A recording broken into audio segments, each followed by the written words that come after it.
Hey guys, in this video, we're gonna do an experiment. We're gonna try and build the one stand setup that can film your talking headshot A-roll. The things that I'm trying to strive for is something that is very compact, inexpensive, small, easy to take down, easy to build up. I also want it to be portable so you can bring this around and film different shots, and it needs to yield really good video results, such as really good sound and of course good lighting for good video quality. So right now I'm filming with the Sony ZV-1. It's not my main studio A-roll camera. We're going to be showing this on the main studio camera. So with that in mind, let's talk about the three main components that are needed for this. The three main components is that you're going to need a very good tabletop tripod or any type of tripod. I prefer tabletop tripods because they're very light and easy to set up, whereas the big tall ones, they're just really cumbersome to set up. They're very heavy, just a very annoying thing. So try to utilize the space in your studio, such as a table, for example, stuff like that. The second thing is that we need a medium-sized light. We don't want something too small, but we don't want something too big. We want something that can be attached to your camera system so that it's just one part of one unit, easy to move around and stuff like that. And the third and final thing besides your camera is of course a really good shotgun mic. Now yes, you can use a lav mic, but for some reason I always feel like shotgun mics deliver a little bit better sound quality than a lav mic. What I'm striving to do is try to simplify the setup such that you don't have to charge the device all the time. It's also a little bit annoying to have this little thing attached to you all the time. Maybe you would just want to feel very free and unencumbered. So the tripod that I really recommend is by Neewer. I really like this tripod. It's very small and compact. It can fold down pretty quickly, and it has a centerpiece column that can go up and down. And then there's these locking mechanisms. So this is very essential. I really like all the flexibility. It goes rather high. And most importantly, it can support a lot of weight. My Sony a7C with the Sigma 24 to 70 millimeters, f2.8 is a pretty heavy lens. Altogether, it almost weighs 2 kilograms. So it's very hefty. You definitely want to get a good tabletop tripod. And I really like the fact that it has an Arca Swiss mount. One of my favorite things about this though is the ball joint. It's a very big, well-built ball joint. Obviously going to support a lot of weight, but most importantly, it has a really big knob here so that you can secure it in place. And that is very essential. Sometimes you got to get these little kind of circular screws, and it's very hard to make it really nice tight. This gives you a lot of torque and you can just really jam it down right there. One of the things is that you can get really low with this, so you kind of do that tabletop tripod type of look where you can see, if you have a wide angle lens, you can see the person and also the objects that are on the table. So that really helps by getting the camera really low. And of course this can go pretty high by just having it extended out like this. This is a really good investment. I kind of wish I bought this earlier in my film when I was starting the YouTube channel and stuff like that. Now for the light, I really do recommend this aperture light. It's really small. It's the Amaran F1. It does come with you can put a battery here, but most importantly, you can charge it with USB-C. That is a key feature. So you can run this with infinite amount of battery, but I usually just run it on a battery. It just makes it really easy to kind of just have one run and gun setup, and it remembers the settings because you can toggle between that. By temperature, you can go match the color and all that good stuff. So this light is definitely recommended. It's not too big, it's not too heavy, and but it's not too small, so it's going to give at least a decent output, and it's very color accurate. So definitely recommend it for part of this setup. Also, if you want to go really long, you can use this big Sony MPF battery. This is going to make the battery last for days. It's pretty amazing. Also, what I like about it, has a USB out port and a DC out, so you can charge a monitor. And of course, you can check how many battery levels you have in there, so you don't run out during a shoot. So this can power your, for example, your Sony a7C. You can use the USB-C, you can plug into your camera, and the whole setup is just running off that one battery. So very good to have that. But honestly, the batteries in the Sony a7C last a very long time. So I don't use anything. I just use a small battery, and I can get my 1 hour talking headshot A-roll with this one stand setup. Now for the shotgun mic we're using in this, I'm going to use the DD-D3. And this, what I like about this is that, yes, there is a Pro version, but this uses the same capsules in the Pro version. So it should have really good sound quality.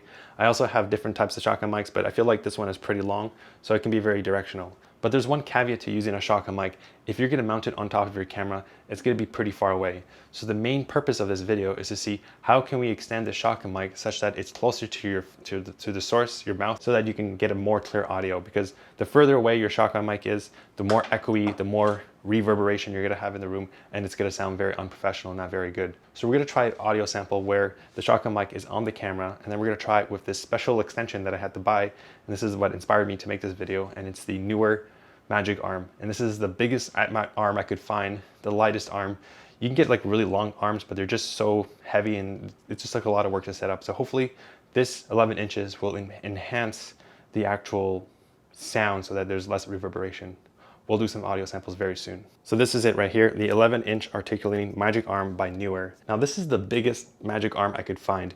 If you know of any magic arms that are pretty light, and they're not like a desktop clamp or something like that, but they can go more than 11 inches, please let me know, because the distance of the microphone to your mouth is extremely important. We're gonna be testing that. It's rather light. So you just have one ratchet over here, and it tightens everything. It tightens this thing over here, the little screw, and it tightens this as well. Okay, so first we need our camera right here, and this is a rather heavy camera. The next part is that we need our tripod, obviously. So we're just gonna have this in a medium setting.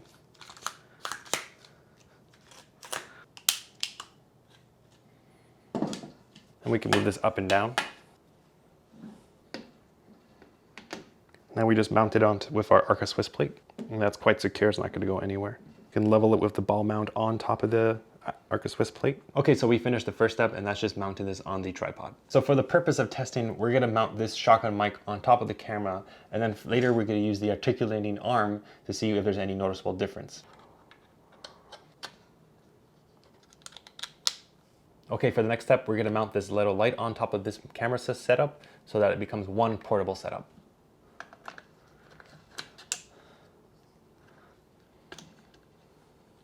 So one important thing I forgot to mention is, in order to mount all these accessories, I am using a cage, and that really adds all the flexibility to mount multiple accessories, of course. But in the case that you don't want to buy a cage for whatever reason, it's not necessary. The nice thing about this is that this light, this aperture Amaron light, has 1/4-inch screw threads all around the circumference of this light. So what I did is I actually mounted a little cold shoe mount up here, so that you can put your mic up here. So that is something that you can do as an alternative. Okay, so this is the first iteration of the setup. As you can see, the shotgun mic is mounted on top of the camera. Now we are gonna set this to the 24 millimeters for the widest focal length. And we are gonna move this setup a little bit closer because I think it's unreasonable to have this set up this far away. So we're gonna have it a little bit closer. Now, unfortunately, you're not gonna get that telephoto long compression group. And this is where I'm gonna be sitting. So the distance from the microphone to where I'm sitting is pretty far right now. So for the purpose of this experiment, I'm gonna be removing this light because we wanna see what it looks like with just one little light and maybe using the ambient lighting in the room. In this case, we don't wanna have to burden ourselves using this big light over here. So we're gonna remove that and see what the effect is. Does it impact the actual video quality of the shoot? Now, one thing I want to mention about this shotgun mic is that the way it's angled, it's just angled straight. And the person might be sitting at a different angle, maybe at a lower incline. So it's not really aiming right at the sound source. So that's one of the already downsides of having this setup where you just have everything mounted on one and you don't have this extended out. It's gonna be very difficult for the shotgun mic to pick the volume source at this angle.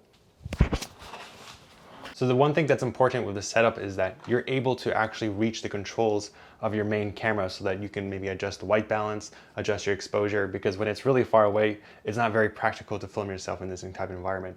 So this is the main reasons why having a wider focal length is very helpful, because you don't want to be too in the shot. You don't want the shot to be too tight. So this is very important, being able to extend out and just control things like that. In this case, the shotgun mic is a little too far and it's not really picking up my volume on this camera. So I'm gonna adjust the volume gain on this camera. Testing mic 1, 2, 3, testing mic 1, 2, 3, check, check, testing mic 1, 2, 3. Okay, so this is the first test. I'm speaking into the one stand setup where the shotgun mic is mounted on top of the camera and it is not extended at all. It's not using the magic arm or anything like that. How does this sound? Testing 1, 2, 3, testing 1, 2, 3. Do you notice any reverberation in the room? Okay, so let's add that 11-inch magic arm and see if there's a noticeable difference. So for the magic arm, I want to mount it right on top of here so that it doesn't get in the frame. If I mount it over here, you might actually see the microphone peeking out because we're using the wide angle lens over here. So I just removed the cold shoe from this over here. We won't be needing it. However, in the future, it would be nice to keep this cold shoe up there and then add a cold shoe extension to this so that you can easily just put it on, put it off without having to screw. I mean, it will save you a couple seconds. So let's screw this in here. Okay, so now that we mounted the magic arm on top of the Amaran light, we're gonna mount this shotgun mic on the other side. Very simple.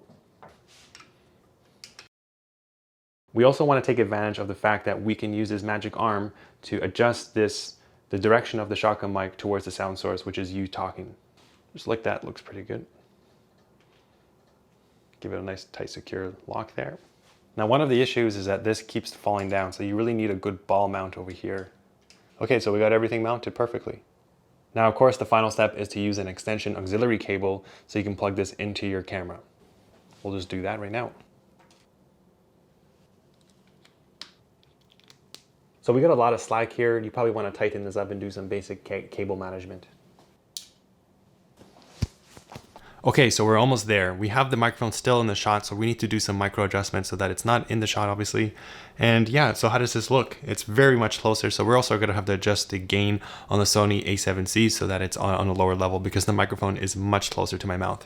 Okay, and that's it. So we've completed the one stand studio setup. It's nice to not have to always wear a wireless lav mic. Obviously I'm wearing it right now because I'm just filming into the other camera. And it's also nice to not have a microphone in the shot. Right now, you can just, it seems more natural. And there's nothing on the table so to get in your way. You don't have to knock down a tripod. It's all mounted above right up here. It's just right up here, as you can see. So yeah, this is pretty cool. I guess my only main concern is having to set that up all the time. So I might want to invest in some cold shoe mounts on the light and on the actual mic so that it's very easy to take it down and put it back up, because that's the whole point of the setup, is to have something that is portable, very lightweight, very small, but also very easy to build and tear down. So as you can already tell, there's a significant increase in sound quality by moving that shotgun mic only by 11 inches thanks to that magic arm. There's less room echo and the audio sounds more rich and has much better voice clarity. Here's a quick side-by-side comparison. Okay, so this is the first test. I'm speaking into the one stand setup where the shotgun mic is mounted on top of the camera and it is not extended at all. It's not using the magic arm or anything like that. How does this sound? Testing 1, 2, 3. Okay, and that's it. So we've completed the one stand studio setup. And I have to say, it's pretty cool. It's nice to have nothing on the kind of floor surface over here.